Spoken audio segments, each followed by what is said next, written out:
Hello, everybody. This is Luke G's Field Review. I'm filling in for Luke. I'm Drew. Luke has strep throat, which is a bummer from what I hear. So let's kick the show off as Luke would typically do. And that is by reminding everybody that if you're having a hard time, if you need just a little bit of help, please don't take that ultimate step by yourself. Make sure that you reach out to a family member, a friend, or as Luke likes to remind us each and every stream, the National Suicide Prevention Lifeline. It's a free call. The number is down here at the bottom of the screen, 1-800-273-8255. Make sure that you have that available to you if you've contemplated suicide. Now, let's talk some football.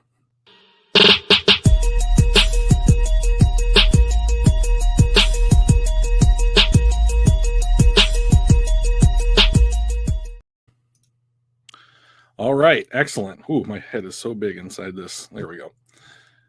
All right, so welcome everybody. Luke usually likes to call out everybody that's in the chat, so unfortunately I'm going to have to put my glasses on, which makes my eyes look like my screen. Get these in here. So we've got Rumble in the chat. Jon Kapler has made an appearance. Forbidden Knowledge, something that I can't read. Looney Tune, there we go. Dan Spanos, who likes to tease me on every chat that I'm possibly in all the time. One Funky Lions fan, Mars Moon, Vash Starwind, I like that name. Bogarius, I see you all over the time. Go Lions, Marcus Willis, Aaron Burden. Oh, there's Anthony, who I have a bone to pick with. Let's see. Mackay Holt. Let's see. Is there anybody else that I missed? If I missed you, I'm not used to doing this. Can is in the chat. Luke is here. He can hear your words, but I am his voice today. So make sure Crimson Shadow is available to us here. That's awesome.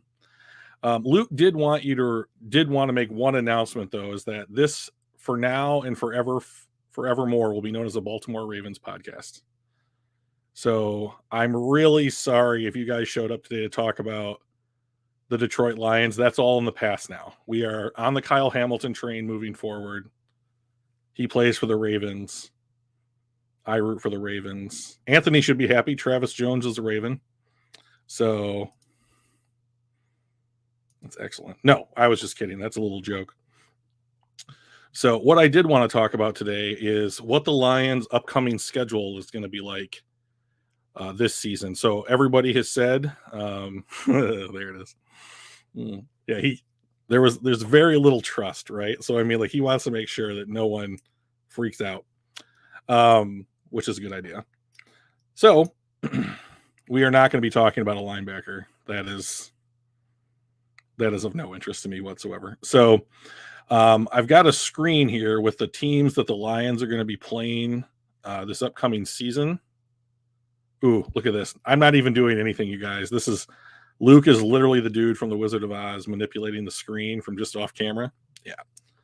So the Ravens is super trash, though. Interesting take. Clearly incorrect, but that's fine. Titans bandwagon. Malik. I'm not a Malik Willis guy. No. So, Luke, let's. Is it possible? Can people see the screen with do I have to share again? Yeah. Let's make my face bigger and then smaller, and then bigger again, because the people in the chat want to be scared. They want to see my face rushing at them as much as possible. Old Timer Dave is in the chat. Hello. 1991 Max Stagg is in the chat. Who else do we have? Detroit Fan Man. Sorry, not Fat Man. That's my mistake. Apologize there. Mark Malik. Is that how we say it? Is it a hard CH? Malich. DMAP Zoom. One Pride 40. Everyone's in the chat. We're figuring this out. Little technical issues. We're not used to doing it this way. Cap Ice Cold. Let's see. Maybe if I click on it here. No, that did nothing. Anyways, let's see. Luke, I don't know that you should say, please show Drew some love and then immediately make my face larger in the screen. I don't know that that's doing anybody any favors. So let me just click off. So I'm not reading the chat right now, but we have the Detroit Lions schedule is not technically out yet. We don't know who we play when, but we do know the teams that are coming up for us. So I'm just going to read these teams off. Of course, we know our division rivals, right? Minnesota, Chicago, and Green Bay are all going to be home and away. So that's 6 of the 11 games. But we also have the Washington Commanders, the Dallas Cowboys, Philadelphia Eagles, Buffalo Bills, the Dolphins, the Patriots, the Giants, the Jets, the Carolina Panthers, the Jacksonville Jaguars, and the Seattle Seahawks. There it is. Okay, we got. Oh, let me go back and fix this here. So we don't know when we play each of these teams, but I just wanted to maybe go through these opponents and just talk about what you guys think, like the roster comparisons we're going to be like. Are we going to be able to beat some of these teams? When do we play the Ravens? Mars Moon? Oh man, I wish it would be so nice to play a team of that caliber, but unfortunately not this year, right? Yeah, so I'm going to keep a little track of like win-loss. Oh my God, win-loss record. That is terrible. Yeah, let's keep that ratio going there. A little win-loss record here, and we'll just go down the list. Yeah, I do too. I think it's fun.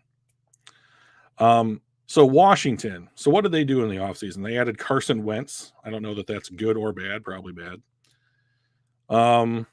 I think they had kind of a suspect draft. I wasn't sure. Now I'm following a team with a worse QB than the Lions. Oh no, it's terrible. Come on, Bo.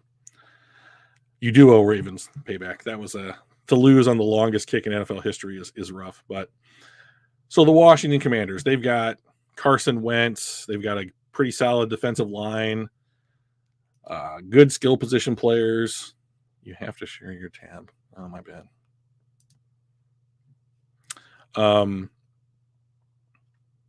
I'm thinking that this is a win for Detroit. I think that this is pretty. I mean, like, I think it might. It says Ford Field, Detroit on here. So maybe we know where they're going to be. We just don't know when. So if we're playing the Commanders at home, I'm thinking that this is a win. So let's see if the chat has any thoughts on the Commanders here. We beat the Commanders, the Washington Commanders. I'm going to amend that comment just a little bit. Washington adding Wentz have told everyone that QBs this year where they're going to fall. It's funny. Okay, so I think that Washington is a win. Okay. Going to Chicago, I got to think that we beat the Bears twice this year. Does anybody disagree with that? I mean, I think they have the worst offense in the entire NFL. Win. I'm seeing a lot of wins in chat. Well, shockingly, I'm seeing a lot of wins. Okay, so we start the season off 2-0. We beat the Commanders at home. We go to Chicago, beat the Bears. I like that. I'm with everybody there. What about Dallas in Dallas? What do we think about that? Washington. Luke thinks Washington's a win. Beat the Bears. Detroit thinks we already got 3 wins. Are we really objectively thinking that we're going to beat Dallas in their own place? I mean, I would think that would probably be the loss. No excuse losing to the Bears. I agree, Gunner. Mark says 17-0, win the Super Bowl. I don't know how realistic that is. But, I mean, it could certainly happen, right? That's why you play the games. Cowgirls aren't good. Yeah, but we're talking about the Cowboys, though. So, toss a coin. All right, I'm gonna toss a coin over here in studio. I'm gonna say 2-1. Okay. Then we play the Bears again at Detroit. I think that's a win. You guys agree? Beat the Bears. We already talked about that one. Sweeping the Bears. I like that idea. Then we play the Packers at home. They did lose Devonta Adams, but it's still most of that team.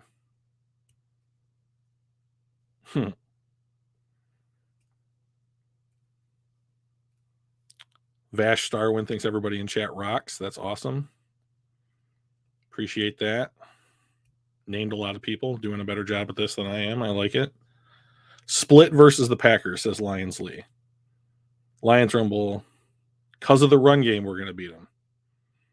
Okay, so this is the Packers game at home. All right, so let's say we start off, we beat the Packers at our place. Then we have Minnesota at home. So we play the entire division at home 3 consecutive weeks. I mean, like, come on, Joey, get on board, man. It's all love. So if the Lions were to start off 1, 2, 3, 4, 5-1 and had 2 wins, 3, 4 wins in the division, I mean, that's pretty good, right? I mean, you guys would be cartwheeling in the streets, right? Split with the Vikings as well, Gunner says. I would tend to agree with that, a home and home kind of a situation. All right, let me go over to my screen here and we'll scroll up a little bit. Boom. Okay, so I've got us 4-1. Philadelphia at home. This can't all be. Am I reading these wrong? These can't all be at home. Remember, if I'm remembering correctly, Philadelphia thumped the Lions in Detroit. What did Joey just say?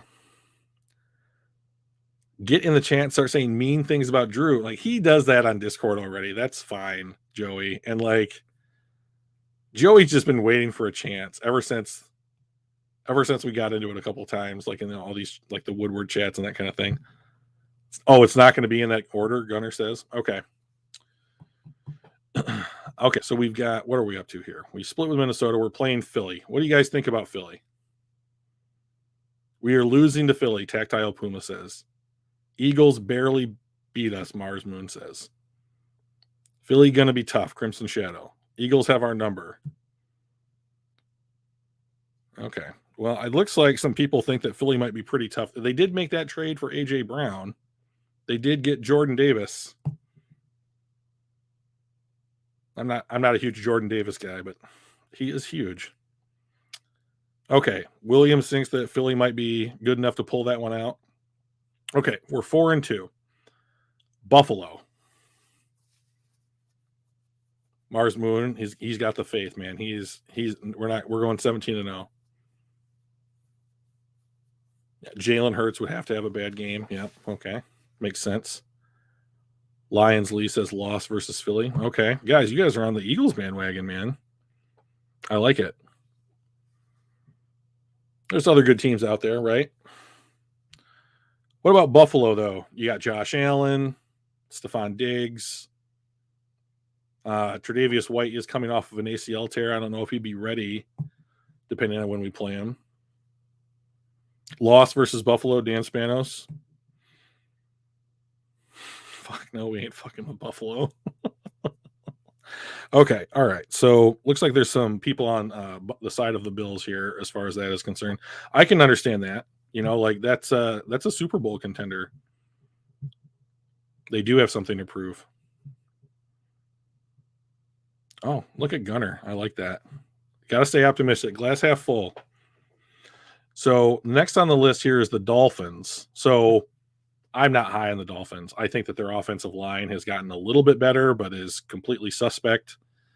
They do have Jalen Waddle in his second year and Tyreek Hill. I think that's a lot to deal with. Mike Gesicki is a name that I'm aware of on their team. I don't know how good he is. We've lost it. There, it's back. It's all right. Whew. Panicked for a second. I think Jacksonville, they did beat Buffalo. You're right, Joey. It was like in week 7 or 8 or something, or like it was the Josh Allen game, right? Dolphins 100% a trap game. That's interesting, Gunner. That's an interesting idea. What do you think it is about the Dolphins that the Lions should be on their toes for? I think that'd be an interesting thing to pick up on here. An interesting discussion point. DMAP Zoom says he thinks we beat the Dolphins. Win versus the Dolphins. We killing the Dolphins. Killing the Dolphins. It seems like a lot of people think that we're going to beat the Dolphins. Okay, so I've got this record at 5-3 now, halfway through the season. So then, let's see. We were going to do a home and home with Green Bay. This would be the loss to the Packers this next week, right? So let's chalk that up. And then if we were going to do, I see a lot of people were like home and home against the Vikings. So that would be, so I have us at 5-5, 10 games in. Does that sound right to everybody? 50, even money through 10 weeks.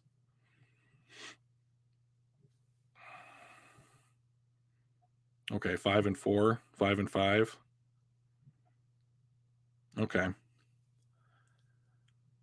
Okay, so we're up to New England, I believe. If I haven't, 1, 2, 3, 4, 5, 6. Sounds fair. 5-5 sounds optimistic, but I'll go with it.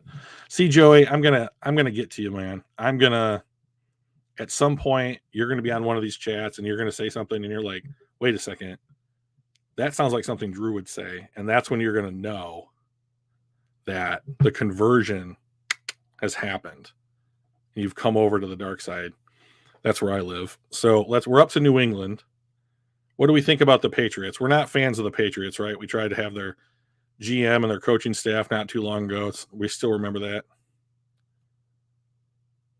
Palpatine's beating us. He would beat us. Did you see him in the last film with the lightning? Knocked all those ships out of the sky. That's crazy.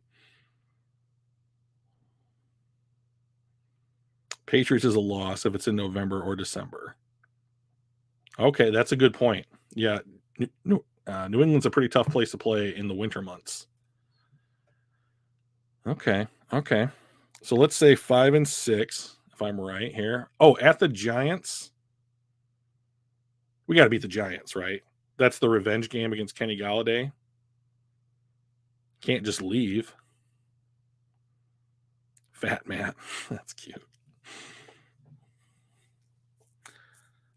Mars Moon is just supremely confident. Supremely confident individual. He's not going to entertain the thought of failure. If you're the pencil, you can beat the Giants. I do think they can beat the Giants. Stomp the Giants. Joey's on the Rumble bandwagon. Put the Giants in a coffin. Wow. Okay. All right. No, convinced. Chalking that one up for the win column. If we're going to beat the Giants, are we beating the Jets? I would imagine we'd beat the Jets. Right? Doesn't that just come down to how well Zach Wilson plays, basically? I mean, I would think so. I mean, if he's the quarterback that we saw last year, isn't that a win? I mean, so they took Ahmad Gardner, Garrett Wilson, and Jermaine Johnson in the first round. I think they'll all be contributors. But, I mean, are any of those guys people that you're just like, because of them, we can't beat them? Going to beat the Jets. Got to beat the Jets. Sewell going to put Kayvon on his ass. I like that idea. Make sure we hit that like button. You could be the next subscriber to take over. That's true. That's why Luke's letting me do this, just because I hit the like button. So if we win more than 5 games this year, I'm celebrating. I have my kind of expectation split with the New York games, probably. Ghetto Pat says. My expectation is that the Lions will win 6 games. That's my prediction. If they do more than that, that's great. And if they're less than that, that's great. I'm not going to get too hung up on the record. I still think that we're a win away. Oh, hey, Antoine. I still think we're a year away from really competing with the rest of the NFL. So this year feels a lot like house money, so to speak. Okay, I think we'll beat the Jets. Let's just put the Jets. Let's be optimistic about stuff. Carolina and Jacksonville have got to be wins. That is just not.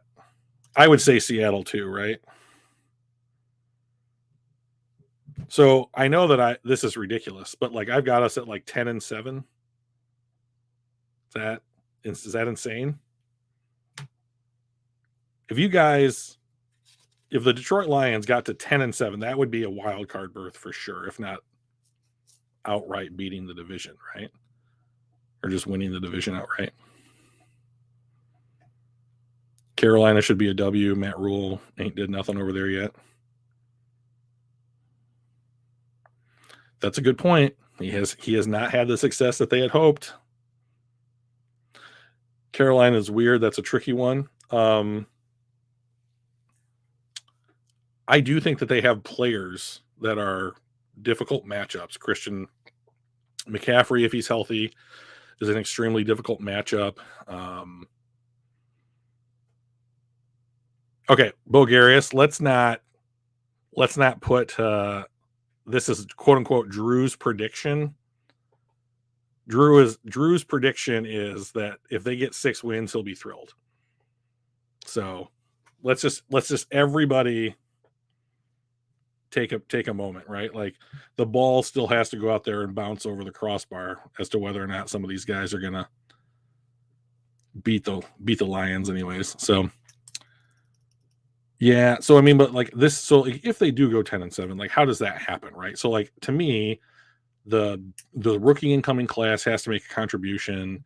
The 50-50 games that went against the Lions last year have to be primarily wins, right? And like they still have to come out and they still have to show that's right, Joey, let's not. So they still have to come out and show that same kind of effort and fire that they did all last season. Now, I don't think that's going to be a problem. I don't think that the effort's going to tail off by any stretch of the imagination. So to me, it's just this. I mean, this is a team that I think can, with this schedule, pick up a lot of wins. Yeah, Antoine, I think that they probably can sleep on Cephas, and like he might be getting some sleep because he's probably going to be on the bench most of the season. So 13-4. That's very, very optimistic. So, but let's you guys are probably sick of hearing my voice already. Let's open up the chat and get some other people in here, Luke, if that's cool. It's raining on any away games. We're losing those, says Dean Spanos. Let's see how the Giants, Glenn's 4-3 defense will look like. So I do think that even though if they are playing a traditional 4-3, I'd be really surprised. They ran base 4-2-5 nickel effectively most of last season. And even though they did make some signings, Gunner's in the chat. Hey, what up, though? Hey, Gunner. What's going on, man? Good. I'm glad you're here. These are some big shoes to fill. I don't have any idea how tall or how big Luke's shoes are in real life, but metaphorically, they're big shoes to fill. He ain't here right now. So he's like 5'2", like is he? 7. Oh. No, I have no idea. Oh, Salty's in the chat. He's been able to get out of his fetal position from not drafting Malik Willis 3 times, or twice, I guess technically. No. Did you see? I don't know if you saw the Woodward Sports stream or any bit of it. I did see. I watch them in like little bursts because sometimes it's just. I'm glad, Luke. That's good. I hope you're above 6 feet tall. But sometimes, like, I like Adam and I agree with a lot of what he says. But he is a lot to take for me at times. He's a big personality type of guy. Yeah. But no, I was when we traded up for Waddle, and everybody and all because they had like a whole like draft party or whatever. Okay. 5'4", 250. That's ridiculous. No, but when we traded, everyone just started chanting Malik. I'm like, they better. That made me nervous for him, and I was like, oh, holy shit, they might actually do that. And then they drafted Waddle, and they actually shocked me for a minute. Yeah. Hey, Nine Drinks. What's up, man?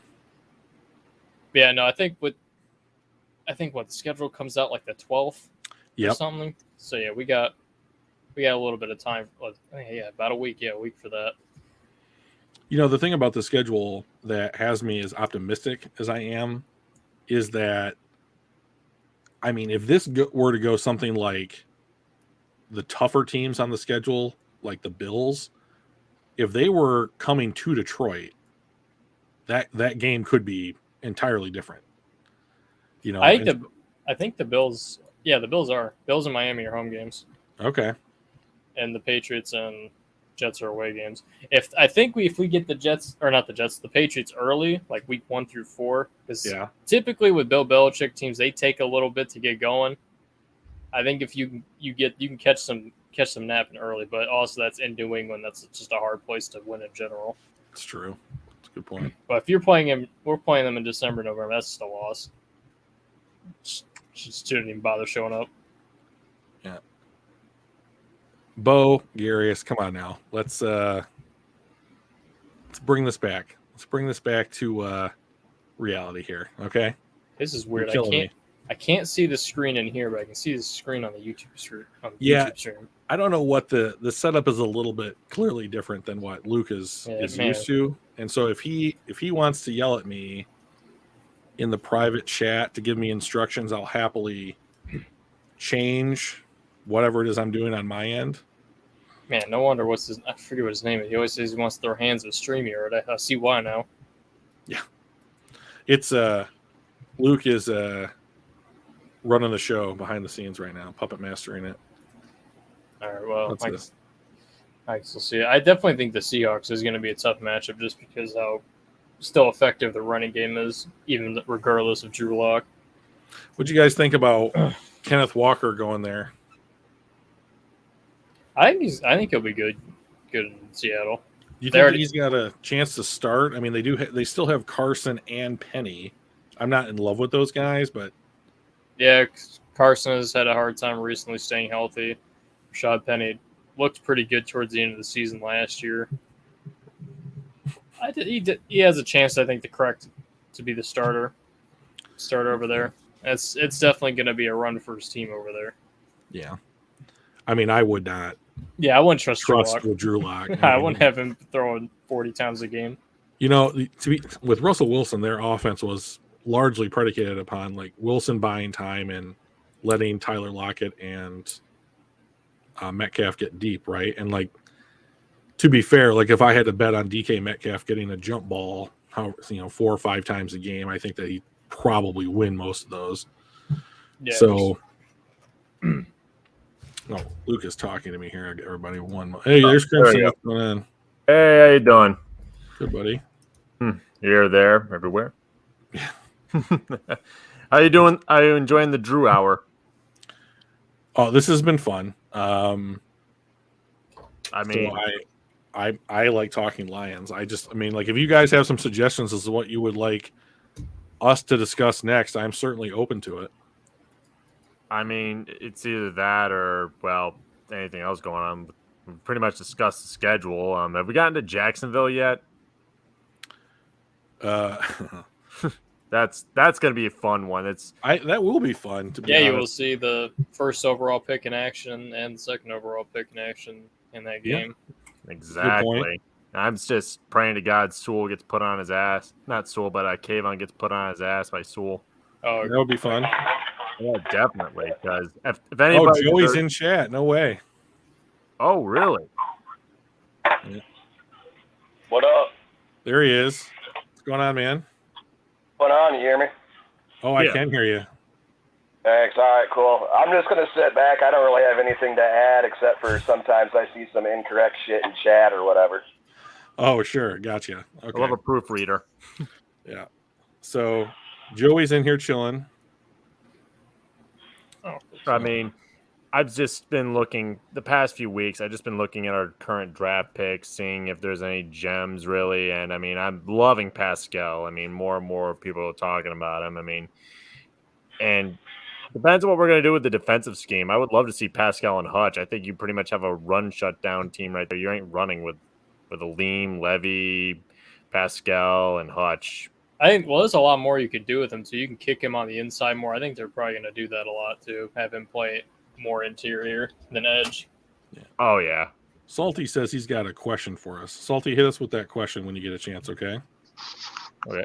Joe Lewis 313's in the chat. Joe, how's it going? What's up, you fellas? Y'all good? We're good. Oh, How yeah. you doing? We're good.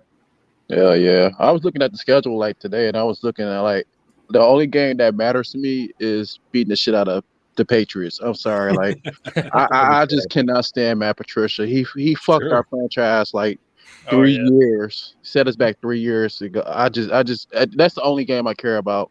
And now, like looking at the Jets and what they did in the draft, we might lose to them, just to be honest. And when I was looking at the Eagles, I don't know. Eagles is kind of tricky. They got a really good roster. Yeah, it's like they real tricky. I just don't trust Jalen Hurts. He might lose his job to Carson Strong, just to be honest with you. Because if it wasn't for that knee, Carson Strong probably would have been like top pick. His arm accuracy, his strength, everything. So he got to compete with Carson Strong and Jalen Hurts. I think he got to play with a chip on his shoulder. Now, I can see us winning a few games if Goff, let's be honest, stop being a pussy. He needed to throw the ball in the pocket. He's scared to get hit, and he missing too many wide open receivers. It's real shitty that if we traded up 20 spots to get a wide receiver, and he underthrows them. I mean, this city would go nuts. That would be the most funniest shit in the world. I'm not gonna lie. Yeah, well, let's be fair. It's for the next guy coming up, which I'm thinking it's Will Levin, but that's just me. The Kentucky quarterback. Yeah, I'm thinking it might be him. But I don't know. With Goff, he's kind of like, I compare him to like Joe Flacco. Alex Smith had a child. He likes his safe reads. That's why he loves his tight ends and his slots. I think that's why we got so many tight ends in right now, because that's what he loves. He loves like, okay, if I'm not sure on my 1 and 2, I'm going to have a backup plan in slot or tight end. So I do think that there's, to Joe's point, there's some hope here for Goff because, Taylor Decker missed 8 games last season. They shut Frank Ragnow down after 5 games. So this will be the first time, like week 1, that everyone on that line is healthy. So very true. That is true. I mean, if Jared Goff, that will be his best opportunity if he can hit a DJ Chark or a Jameson Williams streaking down the sideline, or what have. My thinking is like probably send Chark down as like the top, taking the top off the offense, and then have Williams running slants. Whoa! That was surprising. Okay. I know, right? Yeah, like a Furby or something going off. Yeah. So, that was my kid. Sorry, guys. That's all right. Anyway, no problem. Everyone wants to be on the show. Right. But yeah, I mean, if you have like Chark screaming down the sideline, Williams running a slant, and then just St. Brown, Sun God running, underneath, working the middle, and then of course there's Hawkinson, it's like, I mean, I think that's a pretty good group of skill position players, and if Swift is your check down or what have you, like we know that Jared Goff is among the most capable people throwing check downs. So now I'm gonna disagree with you because I seen Swift get wide open in the check down and Goff threw it out of bounds. And I forgot what game was that. What game was that where Swift was wide open for the first down? It was a Green Bay game, week 2, right? He forced it to Cephas. Yes. Oh my God. He had Swift wide open. I think he had Swift and St. Brown wide open. He will. Yeah, and he was scared to take the hit. See, that's the thing. He gotta see if that was Stafford, Stafford would have took that damn hit. I mean, I wouldn't call him completely weak now. I've seen the guy pop his own thumb back in and get right back in there the next play. What game? It was the Giants play. He dislocated his throwing hand, his throwing finger, and he popped it back in and went back in. I was like, oh my God, we got rid of him. That was Goff who did that. Stafford did it as well. Stafford did it plenty of times. Stafford went in with a damn near broken rib.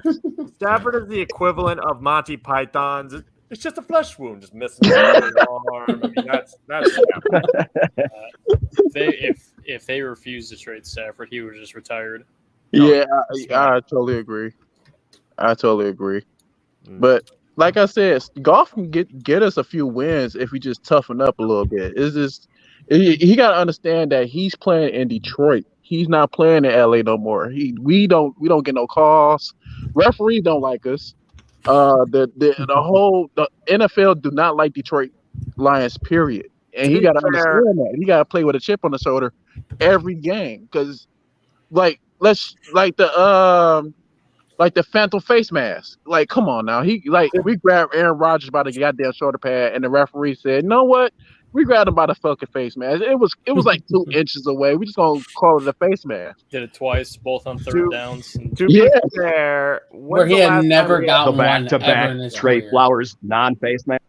Yeah, that was terrible. When was the last time the refs jobbed us? Actually, it's been a minute. Calvin Johnson touchdown get called back.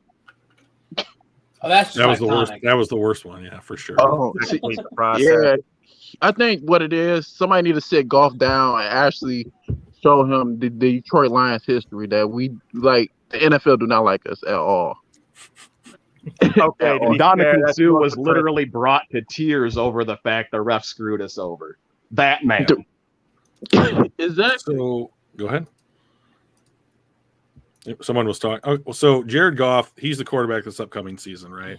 right? So let's transition the chat here. Let's give him something to discuss. I mean, I could give him something to discuss if I am actually under the opinion the white flag should never have been waved by Luke. I've done a deep dive into our offense. Oh, there it is. Yeah, they had that shit ready. You had that prepared, man. Holy crap, that was quick. So 2-0 white flag. I really think I watched it. Dog, why did we have 2 running backs, 2 tight ends, and Khalif Raymond out in an empty set with no running back in the backfield? Like, what was that happening? Like, What game is this? That was against the Eagles in the first quarter. Like, I really feel like with the addition of the skill talent we got, that I think we need to give him a fair shot this year. Like, just last year, of course, he was going to be bad. Like, every possible intersection of bad connected in one unique spot, and that was the Lions. So you're saying Jared Goff should be gauged on how well he performs this year as opposed to last year? Mhm. Okay. I do. Last I do year, agree with that. Last I year agree has with nothing that. to do with it. Yeah. Oh, it looks like they're discussing the last time they got jobbed. Looking at the chat. Oh, They're yeah, saying the Ravens game, the The Ravens. no-way. I wouldn't even call that. If you got to rely on a 60-yarder, that was a Christmas freaking miracle. That even freaking happened. I'm sorry. Or Yeah, Nothing about That was history. If we don't give up, Watch history happen. if we don't give up a 4th and 19. Justin ice in my Tucker veins. Jesus. Yeah. But yeah, That's theoretically, the team should be a lot better. Jared Goff has way more weapons than last year. Ideally, the defense should be a lot better. So he shouldn't have to play from behind as much. So you have a much better receiving core. You got your tight end healthy. You got your running backs healthy. You got your whole O-line healthy. Chrome, real quick. I've staged a coup. This is Luke is out. This is the Baltimore Ravens podcast now. I'm just letting people adjust. Oh yeah. So Go Travis Jones. Well, we all want Kyle Hamilton. Now we have him now. now we got him and Travis Jones. Now, if we want a real hot take, Travis Jones is less than Pascal. Oh, interesting. Oh, I don't know about that. That is. Ooh, I mean, two I different don't positions. know about you can that. make Pascal a DT too. I've been seeing discussions on that. I think that he played inside a lot at Kentucky. Yeah. But Also, we invested. They played both. He played like he was all over the line. He was at nose on passing downs. He was at 3 tech and 5 tech. To be fair, Travis Jones' team sucked. Very is true. Yeah. basically an FCF team. Yeah. Yeah. I can't get behind him. There was multiple games where he's just like he's out for Just like like he a was. quarter, like a whole quarter, and it's like I'd want to be out too if I had to play with those bums. Knowing what they won like one game in like 3 years or something. yeah, that's not not good. the Dan Campbell Not spirit though. Yeah, you're wrong. I mean, Pascal, I mean, his story behind him having to fight, like, it was cancer in his foot. Was it like melanoma or something like that? Yeah. I read that he had to relearn how to walk again. It was like, oh my. That's insane. You can definitely tell he's a tough SOB. I mean, he better. We got him in 46. We could have gotten Kobe Dean. He better be the real deal. I mean, to be fair, Kobe Dean had injury problems too, and knowing our luck. So do Jamison Williams. So So to be fair, Okay. who's got more injuries though? we traded up 20 Who's spots worried? to get an injury receiver. Just to be honest with you. With So- Dean, I think with Dean was because he refused to get surgery on his shoulder Yeah. or his pec Right. or something. I think Dean is looking at the majority, if not the entirety of his rookie season. He's going to be out, and I just think that whether that was right or wrong from a bunch of teams. Oh no, we lost Joey. No, Joey, no. He fell in the third round for a reason, though. Yeah, I mean, like I think the Eagles got great value with Kobe Dean, and that they can afford to have him get healthy. Yeah, but So- to be all fairness, it was majority. Like, if you really watch the games, we were getting sacks and turnovers. Our Mhm. secondary was getting burnt. I'm not going. We really needed Yeah, a but- damn safety. Yeah, Like but we was getting after the You don't quarterback. You don't believe in Kirby Joseph fighting the I line? love Kirby. Come on, don't be dissing Kirby. Hey, look, I'm not gonna diss the man. I'm just saying we could have had if we was gonna trade up 20 spots, we could have got a damn safety. Like the defense was we was getting, like, if we would have put Jeff Okudah was getting burned. We should have moved him to safety. Okay. Wait, how do we even know? Okudah was out by week 1. Yeah, exactly. Can't stay healthy. We got him at number 3, right? So to be fair, Quin got him at 3. Okay. look, I'm just saying, like, our secondary was terrible. We was getting pressure. The thing is, pressure wasn't a problem last year. You were ranked 15th in pressure and 32 at sacks. Well, let's refocus this a little bit here. So, like, I think Joe's got a good point that, like, we had lost Okudah. There wasn't a ton of talent in the secondary. Araraway played lights out. He had a great season, but he didn't get a ton of help. So, and then we had surprises on the roster, right? Like, so, like, what's his name? Charles Harris showed up and he had his best season he's had as a pro. And so that's true. But I think the thing that's going to affect Detroit the most is whether or not they're going to be able to stay healthy this year, right? So, like, if Jeff Okudah is going to be in his 3rd year, this is the year you're going to have to make a decision on his 5th-year option. Like, if you believe the videos that he's putting out on Twitter, the dude looks insane. I'm just hoping that when he finally, puts on his cleats, that he's going to be able to stay healthy. And if the rookie class can come in and contribute, and you get Jeff Okudah back, and you get Frank Ragnow back, and you get 14, 15 games out of TJ Hawkinson and DeAndre Swift, doesn't this team look a lot different than the team last year that was fighting for, make sure that the other team doesn't kick a field goal to beat us at the end of the 4th quarter? I mean, I think this team has. I mean, if Jeff Okudah just shows up and is just a contributor, the team looks a lot better. I mean, if he stay healthy, I mean, that's the question, right? Right? I mean, he hasn't yet. So the thing is, like, in his rookie season, it was like horrible. I'm not gonna lie to you. Like, when we picked him 3rd overall, his rookie season, when we played against the Chargers, oh my god, I was ready to just turn the damn TV off. He was getting cooked left and right, and I was just saying, like, man, y'all was saying this was the best corner in the damn draft. To be fair, anybody's terrible under Matt Patricia. Well, Matt Patricia didn't do a very good job. I think we all agree there. So I mean, yeah, but you selected 3rd overall, ain't no excuse. I mean, just being 3rd overall, saying that you're the best player, you're the 3rd best player in the whole draft, and you could perform week 1. That's the message that you're saying to me. He didn't even play week 1. Remember, he was inactive. He got benched, or he couldn't beat out Trufant or Amani for either corner job. See, and that's the problem. If you couldn't beat out nobody, you was chose 3rd overall, you was supposed to start. Okay. And ain't no excuse. Like, we basically selected you to start week 1, day 1, because you couldn't beat out nobody else. That could have thrown a red flag right there. So let me ask you guys this real quick then. So if let's assume, just for the sake of it, because it's a thing that hasn't happened yet, that Okudah comes in and he's healthy. Mm-hmm. Right? He just has kind of like maybe he doesn't have like third overall pick season, but he has like, okay, all right, cool. You made some plays and like, we want you back there. You're not a liability. You're going to pick up his 5th-year option. No, I'm trading him. I'm getting some value for him. I'm getting some picks. I'm sorry. If he do great this year, I'm getting some picks for him. Yeah, that cap hit is kind of a pain right there. Yeah, exactly.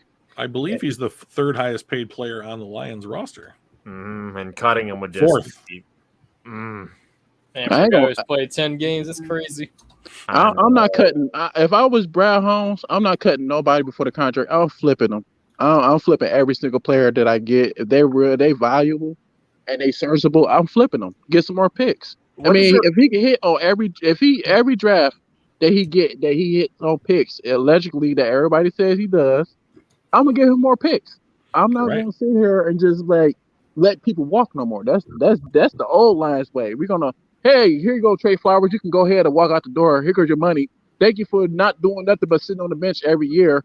We're not going to get nothing back from you. It's okay. Just go ahead and walk freely. No, I'm going to flip you. Yeah, but how are you going to flip him when he has a $22 million contract, has been hurt consistently, and has no production? You can give him to the Jaguars. They do stupid shit all the time. Trent Baalke might want him. Yeah, exactly. The only thing I would push back on, Joe, just a little bit is if you do say you did let's use Trey Flowers as an example, walk away and he signs, I don't know, like a halfway decent contract with another team, like that puts us in the position for comp picks. Are they going to be as good as maybe picks that you could trade a player like Trey Flowers for? Maybe not, but the thing about the offseason that the Lions had this year when they re-signed so many of their guys to these prove-it deals is that no one really left the squad. A couple of guys here and there, like Jalen Reeves-Maybin went to the Steelers, and then maybe there's a couple other guys, but they're not putting themselves in a position to, even if there are guys that can't necessarily trade who walk away from the team when their contracts are up, they're not putting themselves in a position to get comp picks. And you see teams like, I'll use the Ravens as an example, they're not the St. Louis Rams, which I continually say, but the Los Angeles Rams. They kind of like feed on these comp picks, and even if they are 5th, 6th, 7th round picks, like you're right, like you want to give someone like Brad Holmes an opportunity to draft can, right? So I would want one thing that I would love to see the Lions start doing. If you get an opportunity to trade somebody on the roster for good picks, yeah, take it. I'm with you there. But if like you have the opportunity to have those players then leave and replace them with either depth players or players that you're drafting or what have you, and you're working that compensatory pick formula, I think that would go a long way to giving Brad just that much more flexibility in these future drafts. Once the Lions have hit their kind of like, we're shooting for the playoffs level. That's all. Yeah, I can definitely see that. There's no doubt about that. So I do hate the fact that Jeff Okudah is the 4th highest paid player. Yeah. Can you guys tell me the 3rd highest? Who's got the 3rd biggest cap hit this season without looking? Hawkinson. Good guesses. Anybody else Will, you want to throw in a guess? Ooh, I'm muted. My bad. Aquara. It is Aquara. It's Romeo Aquara. Okay. Taylor Decker. Decker was 2. I was going to guess Taylor Decker. Yeah. I mean, tricky stuff. I mean, Romeo's all right, but you can do better, and that's why we got so many edges like we did. They did take a bunch of edges. They took 3 edges in this draft. What is Houston? Is he edge or linebacker? I've seen him listed. He's an edge. Yeah. Edge. He's a pass rusher. I didn't know he existed until the draft. So, I mean, I wasn't that deep on it. So, did you look at any film at all? I mean, he looks interesting. I'll give him that. I trust in Brad Holmes. No, I'm just kidding. So, apparently he's a physical talent. And, I mean, for a 6th rounder, if you get in the road, if he ends up getting 10, 15 snaps a game, that's a win. I mean, I just hope he succeeds because I love the idea of having an edge nicknamed The Problem. Wouldn't that'd be fun? So, I mean, who's 5? Brocker. Let's see. Hang on. Brock. Michael Brockers is number 5. followed by Vaitai, then Ragnow, then Hawkinson. So this is the last year. 2022 is the last year that Ragnow is on his rookie deal, and then in 2023 his extension kicks in. This upcoming season is the first year that Decker's extension kicks in, so he's going to be up at 18.5, I think, this year. So I feel disgusted knowing that Vaitai is making more than Ragnow. I know, right? But to be fair, Vaitai was good last year, so We have Ragnow for so cheap too. We do. Oh yeah, we drafted him at what, pick 20? Oh my god! Right around that. Debatably, like somebody who can contend for the top center in the league for $16 million a year by 2026. Mm-hmm. Like that's gonna be peanuts. I think at the time they paid him, he was the highest paid center. I think, or they made him the highest paid center at the time. Because then Lindsley left Green Bay and went to the Chargers, and then he set the market. And then has there been another one? I know that Creed Humphrey in Kansas City is going to get paid, but he's going to get paid in like 2 years. Yeah, because he's a third-round pick, so his extension doesn't kick in until year 3, I think. Maybe the Cardinals center that they got from the Raiders, Rodney Hudson. He might be paid a good. Oh, that's a good. I did like that comment I saw before where they were saying that the prom is going to be used like Michael Parsons. I like that idea. I really do. I mean, if you have a guy that can line up like Parsons did, at linebacker or come it down and play edge and rush the passer, I mean, even if what was he? What was that guy, like a 5th or 6th round pick? I think he was second. Yeah. So I mean, like, if you have that, you can just bring him in some kind of sub package and go kind of like a NASCAR look, or it's just like 4 ends or whatever on the line. Like that would be really cool. I think that people are going to be pretty happy. I think the defense is going to show a noticeable improvement this season. I think it's going to be clear on the field. Fellows, question: how do y'all look at the NFC North right now? So I can give you my overview real quick. Oh, okay, William's excited about this one. I think the Packers had a better draft than people give them credit for, but they got worse because they lost the best wide receiver in football. I think the Bears have the worst offense in the entire league. Strongly agree. Yeah, they got they don't have no weapons. They don't have no weapons at all. I think my boy Fields though. Yeah. Yes, they have.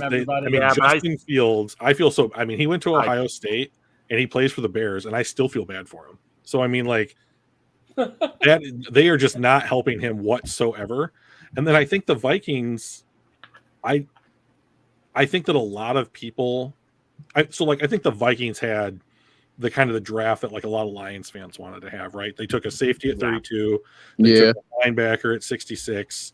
And somewhere in there, what did they take at 34? Cornerback. That's corner. They traded 34. That's Green Bay who took Pickens. Oh, right. Yeah. So not Chris Pickens, Watson. I mean, if they had gone regardless, so like they after pick 2, if the Lions had gone Lewis Cine, Andrew Booth, Brian Asamoah, people in the chat would probably I would hate the Andrew Booth pick. I would hate the Andrew Booth pick. I'm gonna be honest. Yeah. You don't like Andrew Booth? Okay. Not a fan. I know Luke would let the Brian Asamoah pick. I know that for a fact. So I think overall, if you look at the free agency and the draft, I think the Lions are the team that improved the most in the North. They also probably had the furthest to go, but I think the Vikings and the Bears got worse. I think it's kind of a question mark to me with the Packers. Will, what do you think? I really think it all comes down to the fact of why we drafted D-line. Mm-hmm. The Bears have no one to protect. There's no shot Justin Fields is getting any time in that pocket to breathe. I know the strategy they took where they traded down like twice and then picked up like 3 or 4 offensive linemen. Mm-hmm. But they're all like 5th, 6th rounders, not really. Yeah, they're expecting like maybe one of them to hit. Yeah, and their best wide receiver is Darnell Mooney right now. It's not. They're not. Darnell Mooney's good, but he's no number 1. Yeah, he'd be like a high end 2, right? He's gonna have to be number 1 for that team this year. Exactly. He has a shot to get himself a paycheck. So I think he balls. I think Darnell Mooney's really good. I think he just has the unfortunate circumstance of being on a really bad team.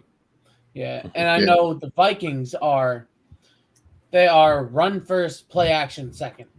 Right. So if we can shut down the run with both Pascal and Hutchinson, who are both edge defenders, good in the run, who, especially against an outside zone team where you wanted to protect the edge, I think that was a really smart decision by our coaching staff to do that. Yeah, So that shut down the run. Now it forces them out of their most comfortable position. That's Mhm. most of the teams in the division, though. The Bears probably going to run it a lot with Montgomery, and Green Bay with Justin Aaron Fields. Jones. Yeah, Justin Fields is a runner too. Then Green Bay with Aaron Jones and A.J. Dillon. And then Minnesota with Dalvin Cook. I mean, it's still a pretty run-heavy division.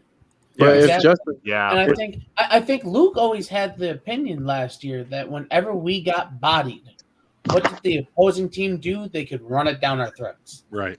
That was one of Luke's Philly. principal positions all of last year. Like I told him with the draft we just had, I'm like, this is literally just to stop our division from running all over us. Where do we always get run over? That's the only thing the Bears have is a run game. That's the thing. You shut down their run game, you shut the Bears down. Yeah. And then Green Bay, do I need to say anything? If you can't stop the run or the pass, you're screwed. Stop one or the other. And Vikings, do I need to say anything about Cook? I don't know what the Vikings are going to look like next year with their new coach. Kevin O'Connell was the name. I Yeah. think so. Joe, I what think did the you? Vikings Yeah, get in going there, to Joe. tank. They're in the rebuild mode. I believe that this is Kirk Cousins' last year. Yeah. He's not going to be with the Vikings no more. They in the rebuild. Justin Fields, if he don't learn how to slide, he's going to get injured. I mean, you trying to run past Josh and Aiden Hutchinson, you're not trying to slide, you're going to get popped real hard.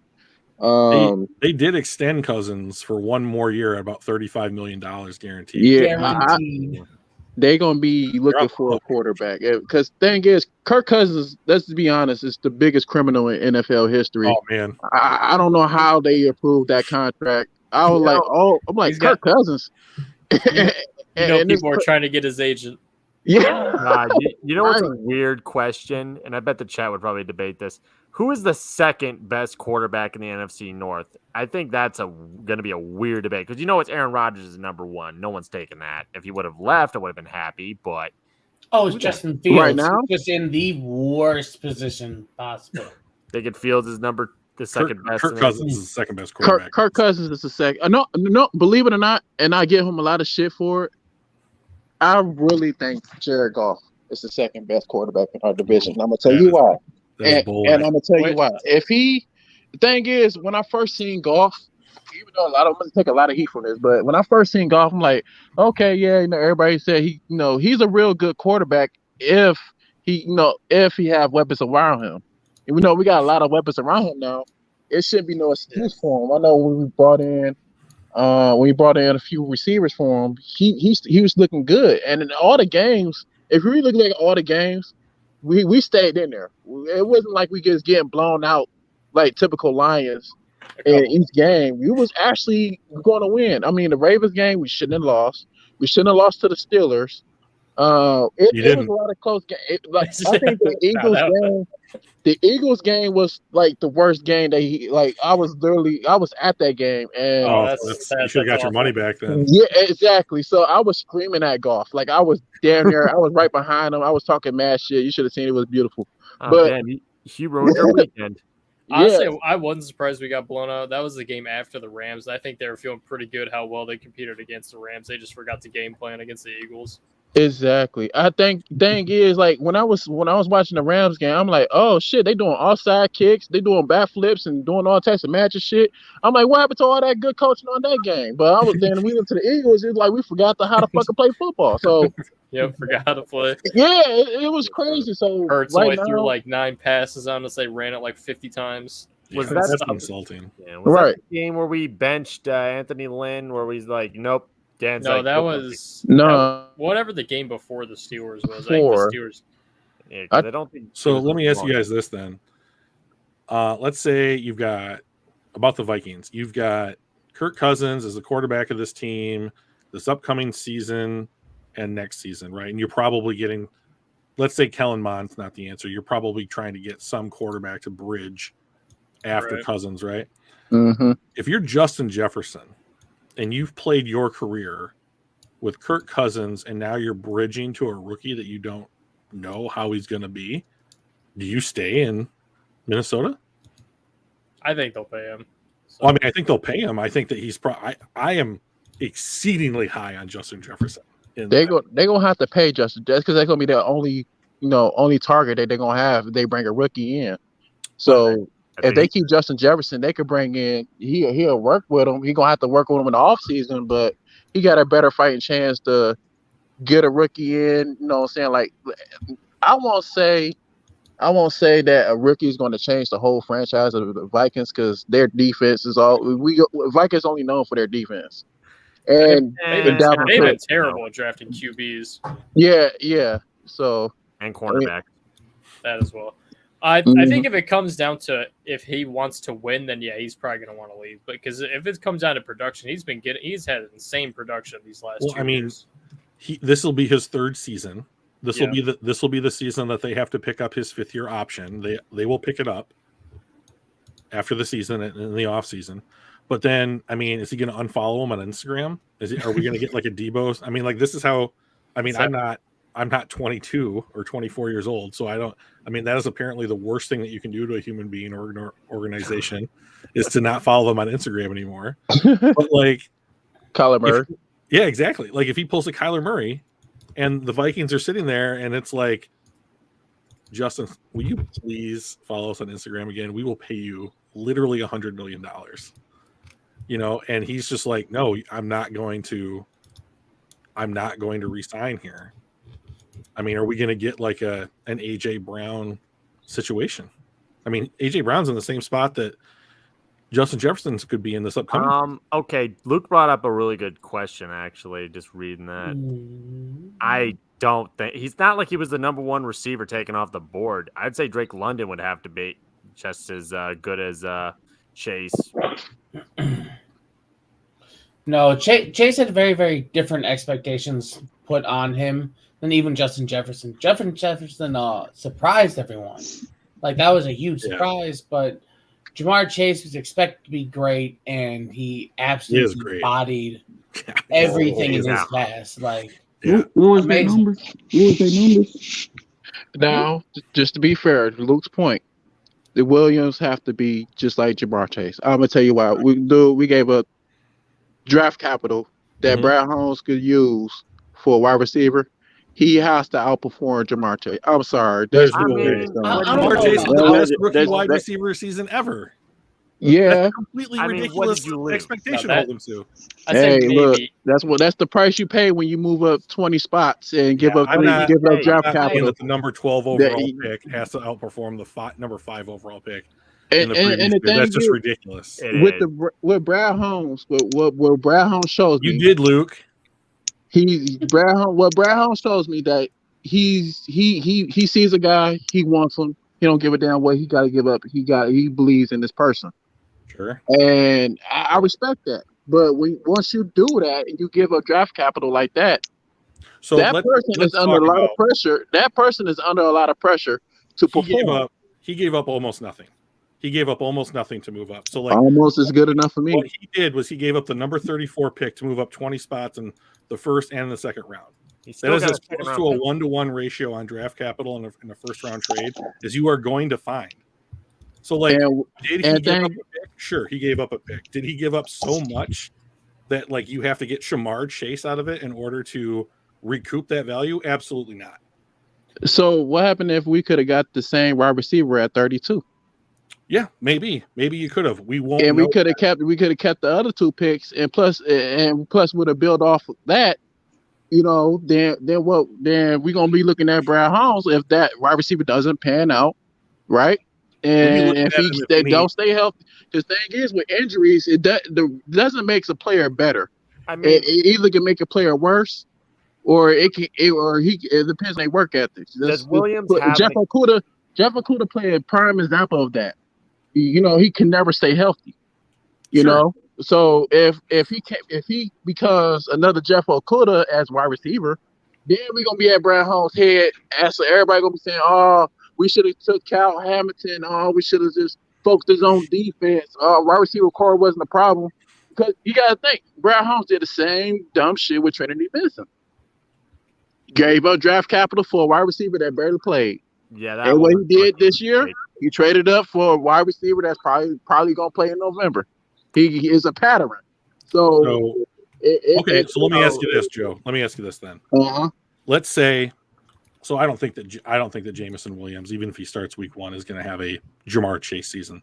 But like, if he has something like what St. Brown did last year, 90 catches, 900 yards, 6 to 8 TDs, you're not happy with that? No, because I sure as fuck would be. I'd be happy if he. Tell you the truth, I'd be happy if any Lions receiver hit the damn end zone. Just be honest. This is the thing. This is the thing, though. Like, if we are going to put expectations on this incoming rookie class and they don't hit them, and the Lions still win 6, 8, 10 games, what does it matter? They're winning football games. Yeah. As long as look. Who cares if Hutchinson gets 10 sacks and they win 8 games? Who cares if Jameson Williams plays like Jamar Chase or doesn't, and they win 10 games or 8 games or 6 games? Like, if they are getting better, that's good enough, you know? And like, I understand that people don't agree with a lot of the picks that the Lions made, especially in the first round of this class. Fine, you don't agree with it.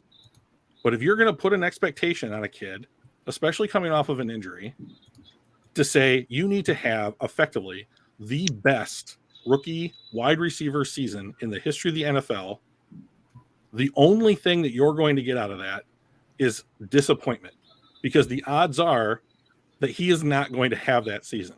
So just come out and say that you're unhappy with what they're going to do, because if you were going to ask him to do something that only one person has done in the history of the NFL, then cool. They should never have taken him. And then maybe they should have taken Kyle Hamilton. That's who I thought they were trading up for, but they didn't. So we need to move past it.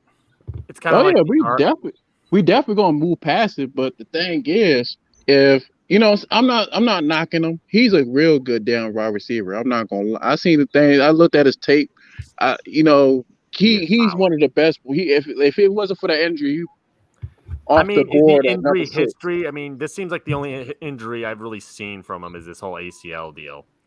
You know, and it's not like it's a easy injury. Yeah, it's not to come back from, but like okay. So like I wanted to use this joke earlier. I tried it on somebody and they didn't laugh, but like I was watching like a Netflix special. It's one of those ones where it's like the cheetahs chasing down gazelles in the safari or whatever. And they slow it way down. They slow it way down so that your eyes can see like what the cheetah's doing and which way the gazelle's going or whatever. And so I'm watching it, right? And I'm just like eyes glued to it. And all of a sudden, from off screen, here comes Jameson Williams running past the cheetah to tackle that fucking gazelle. Like, that's the kind of speed that this kid has. Like, he has elite speed at every stage of the field that you want to run in. And like he plays for the Detroit Lions now. Mm-hmm. If nothing else, he brings an element to the game that very few teams in the entire NFL can replicate. For that reason alone, he changes the way that the opposing defenses has to play the Detroit Lions. It's kind of like one thing I want to bring up. Joe, you said J-Mo is a 1-year product, right? Yeah. Did you know he was in more games than Penei Sewell?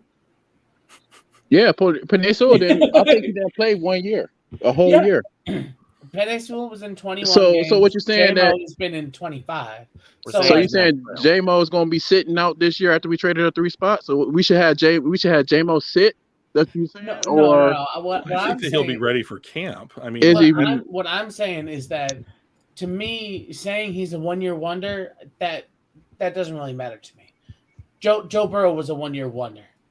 Yeah. Joe Burrow, that thing is 2 different positions. Joe Burrow's the quarterback. Joe Burrow, when he tore his ACL. Yep. Joe Burrow tore his ACL, but you gotta think Joe Burrow don't have to keep running routes or doing hitch routes or anything like that. Joe Burrow's the quarterback. He throws the ball. He can stay in the pocket and get protected. You gotta think the wide receiver had to go get bumped. He had to block. For running plays, he have to run routes. He have to run wide receiver screens, all that. It's more physical being a wide receiver than the quarterback. So you Oh, can't now use you're with the that. I think Drew, didn't I talk to you about this once? We did talk about this. So there's actually a thing. He was garbage. I'm actually less concerned about wide receivers getting ACLs than I am linemen. Sure, yeah. Linemen I agree with you on that one. Yeah, like they have like 300-pound guys pushing against each other. Like regardless of how fast somebody's going, that lineman's probably exerting more force at weird angles. But you see how long did it take for him to recover? A whole year. He took a whole year out of school just to recover, just for the prep for the draft. That's not saying that somebody's going to be ready for training camp. Like JMO is going to be ready for training camp. That's what the doctor's saying after surgery, right? I mean, that's what he's saying. Yeah. As far as Williams is concerned, I mean, I think that if he's ready for camp, I mean, we're just going to have to wait and see, like, what his recovery timetable is. If he's ready, week 2, week 3, week 4, cool. I mean, fine. I mean, yeah. But I'm concerned how many games for sure that we're going to win without him, though? I mean, their receiving threats are still better than what they were last year. You signed EJ Chark. Exactly.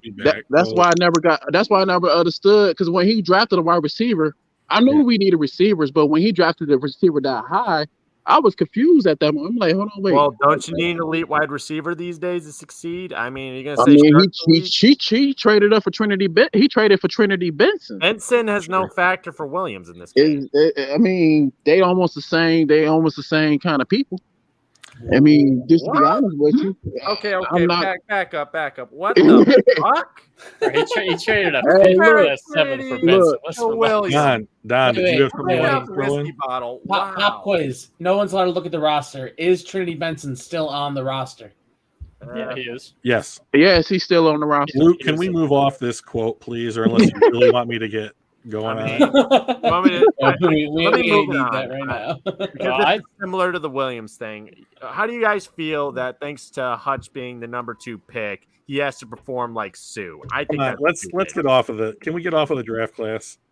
I mean, in all honesty, like here's the thing about the draft class is that we will talk these picks to death, right?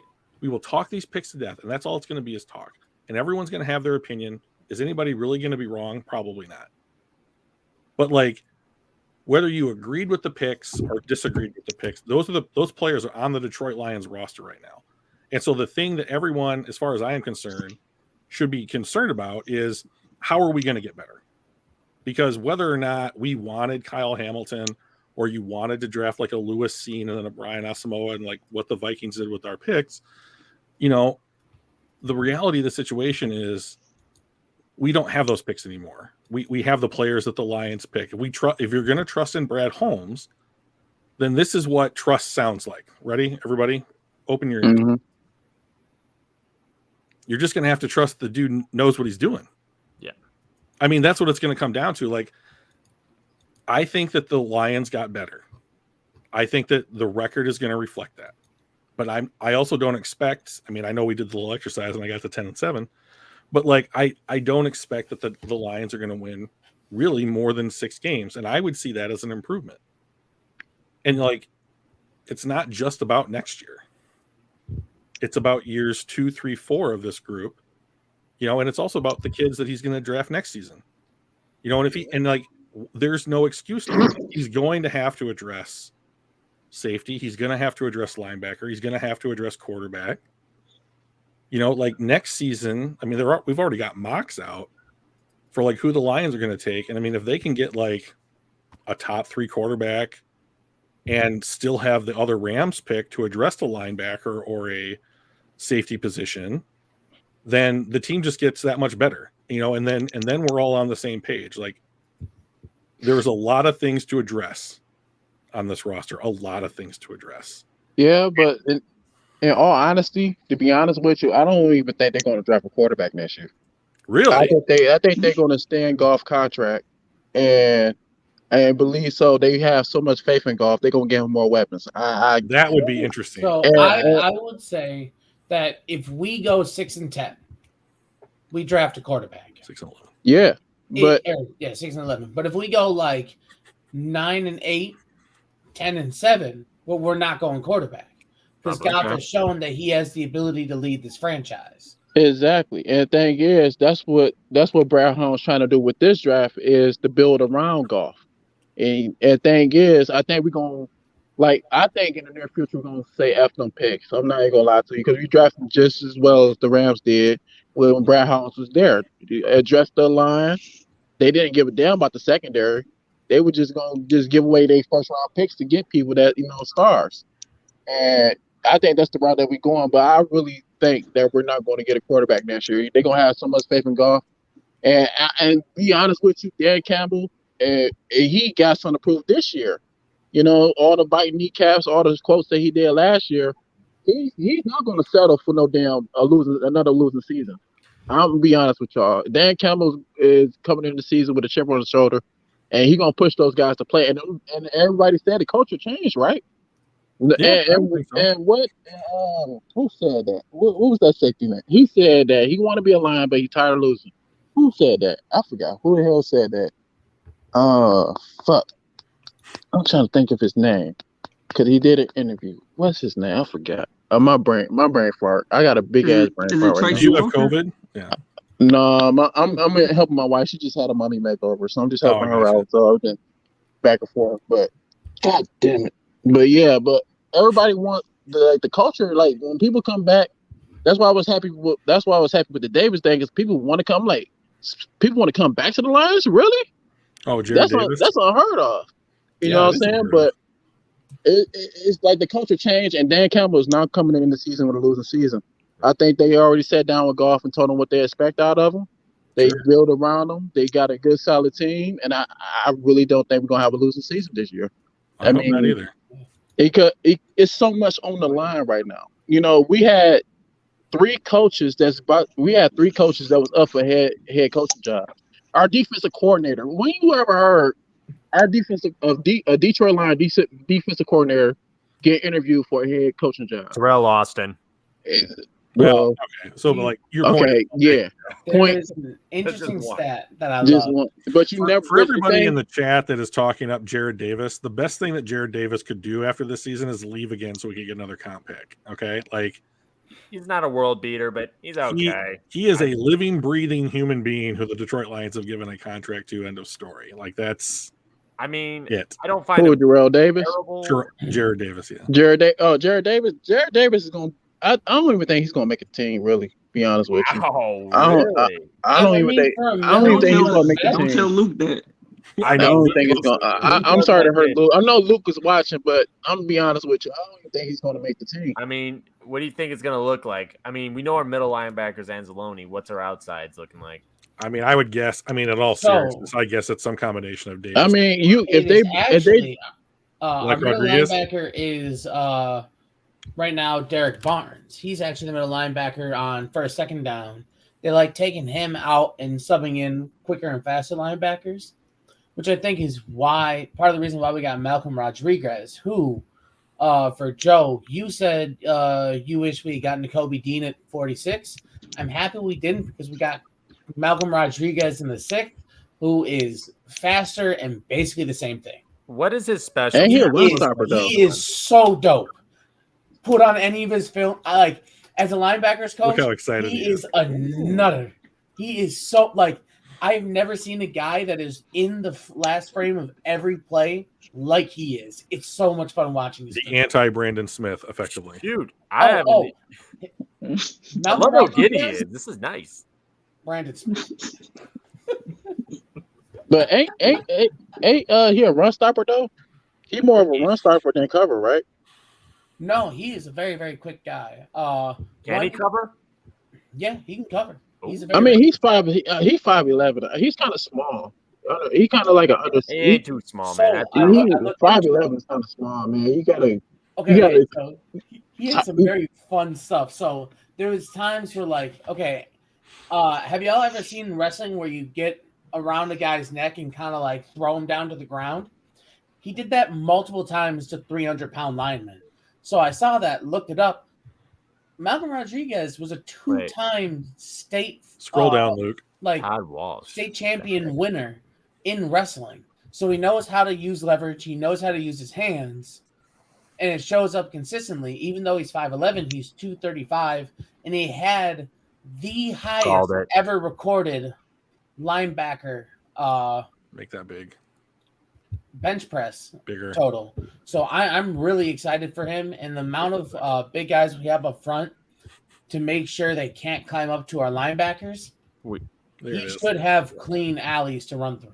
Yeah, we need a cover linebacker really bad.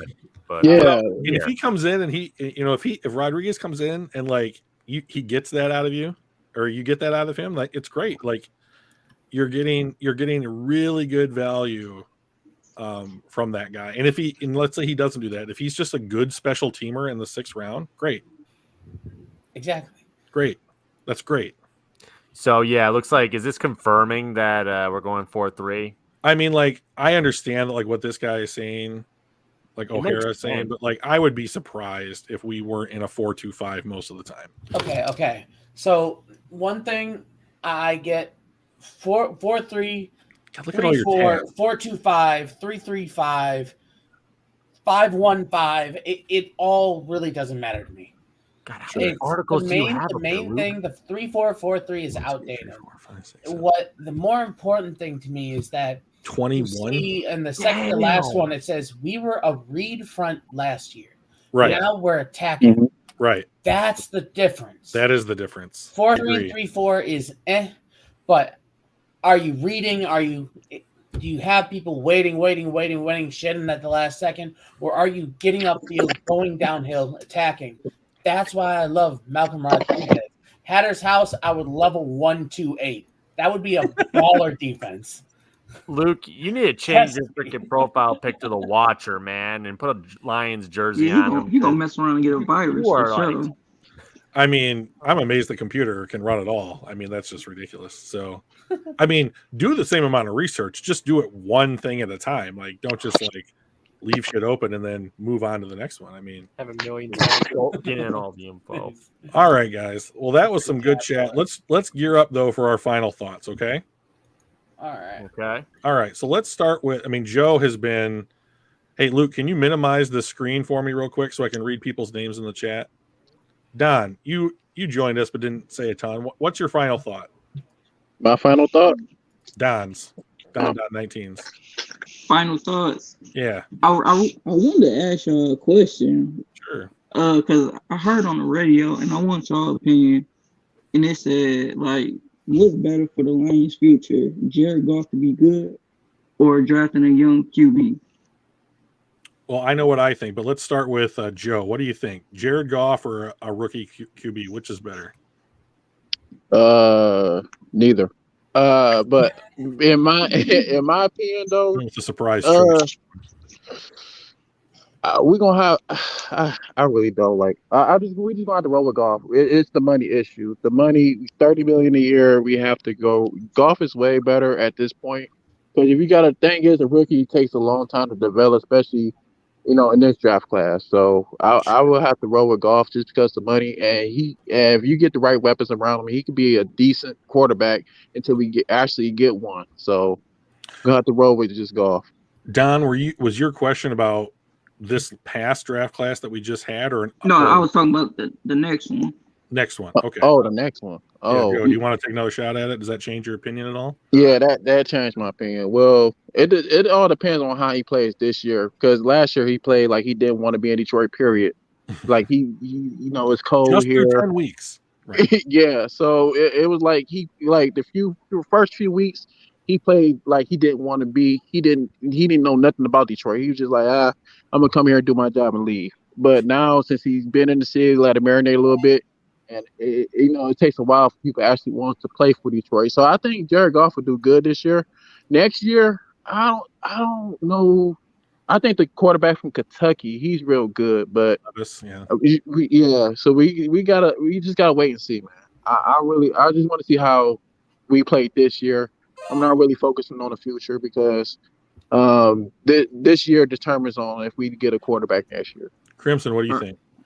My thoughts on the matter is, well, it would be definitely next year for us to get a rookie in, especially with Goff's contract coming up, because I don't feel comfortable paying Goff that money. I know none of us do.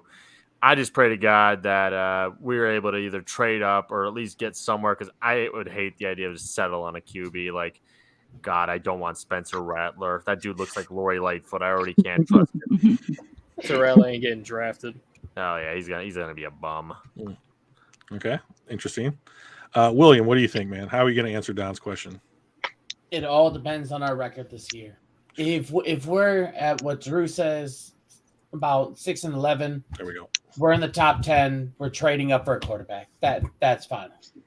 Mhm. Like, in my opinion, that's done final. If we are high end or like middle high end, we're probably keeping off. Like that's my opinion, and the money actually doesn't worry me too much because motherfuckers is getting paid like $50 million at this point. Like $30 million is a bargain at this point, unfortunately. Inflation's a bitch. Gunnar, what do you think, man? Man, we're gonna trade up for Will Anderson. So we gonna roll with Goff. No, nah. I mean, if we're high enough to pick Will Anderson, I think that conversation has to be had whether you take Will Anderson or a QB at that point, just because how much of a freak athlete Will Anderson is. But no, I do. It obviously does depend how well Goff plays last year. If we get the version of Jared Goff where he won 3 out of his last 4 starts, with 11 touchdowns and like 1 or 2 interceptions, I think we're probably going to roll with Goff. If we get that version of him for an entire season, if he stinks it up and we go 5-12, 6-11, yeah, I don't see any other way around it. Hey, one more thing. Are y'all happy like the Debo Samuel thing didn't go through? Absolutely. Yes. Oh, yeah, he would lose draft capital. Actually, we spend less draft capital trading up to get Jameson Williams. We would have to give up a first, and we would have to pay him like $25 million a year. Right. I think we did good not to get to Debo because Debo don't want to do the same thing that he did when he was with the 49ers. Mm-hmm. That's where he was more serviceable. And the thing is, he want to be more of a wide receiver than a running back. But if you get Debo and traded and gave away draft capital, and he don't want to do what he did with the 49ers, then it's gonna be a waste of picks. I mean, Jaguars gonna get him, but Don, to answer your question, a productive rookie quarterback on a rookie deal is the best asset for any team in the NFL can have. So to me, it's about finding the next guy and getting off of Jared Goff. Will, what's your final thought? I'm excited. After this week, you're not going to see this colorful background. We're going to be back in the gray depths of my Western Michigan home, and then I'm going to be spending 60, 70 hours a week on football. So I am excited. It's unnecessary, Jonathan. Joe, we had yours. Crimson, what about you? What's your final thought? Well, after hearing how giddy Will was about Rodriguez, I'm definitely going to watch more film on him because that was freaking amazing what I just saw there. He lit up like a ball of sun. Like, he is so much fun. He's so much fun. Oh, I got to watch him. I'm actually really interested to see how much you like him.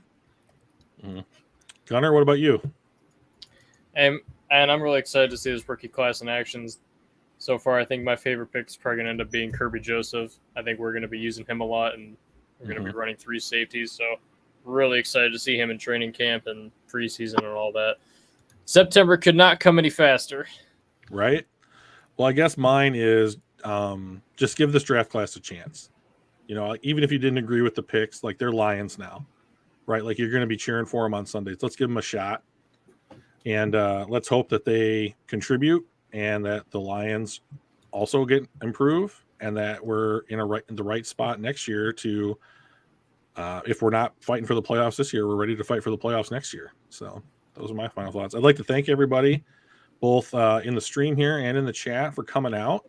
A lot of passion in this fan base. Love to see that.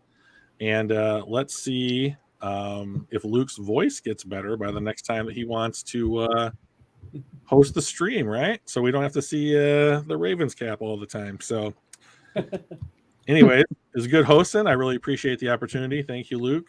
And thank you guys. Hit him with Luke's signature line. What is it? Domino Chump, please do your research. Did I